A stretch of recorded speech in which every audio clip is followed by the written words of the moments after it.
Indian cricketer Shreyas അയ്യരുടെ പരിക്ക് ഗുരുതരമായി തുടരുന്നു. ഓസ്ട്രേലിയക്കെതിരെയുള്ള മൂന്നാം ഏകദിനത്തിൽ വാരിയെല്ലിന് പരിക്കേറ്റ ശ്രേയസ് സിഡ്നിയിലെ ആശുപത്രിയിൽ തീവ്രപരിചരണ വിഭാഗത്തിൽ ചികിത്സയിലാണ്.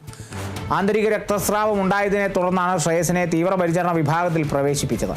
ഓസ്ട്രേലിയൻ ബാറ്റർ അലക്സ് ക്യാരിയെ പുറത്താക്കാൻ ക്യാച്ച് എടുക്കുന്നതിനിടെയാണ് ശ്രേയസിന് പരിക്കേറ്റത്. ശ്രേയസ് വഴുതി വീഴുകയും വാരിയെല്ലിന് പരിക്കേൽക്കുകയുമായിരുന്നു.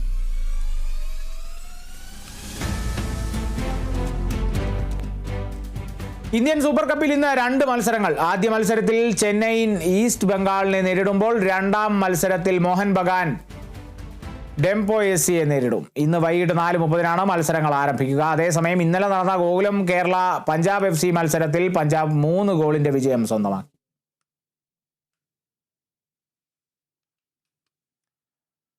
രഞ്ജി ട്രോഫി ക്രിക്കറ്റിൽ പഞ്ചാബിനെതിരെ കേരളം പതറുന്നു. 4ാം ദിനം കളി ആരംഭിക്കുമ്പോൾ കേരളം 6 വിക്കറ്റ് നഷ്ടത്തിൽ 247 റൺസ് എന്ന നിലയിലാണ്.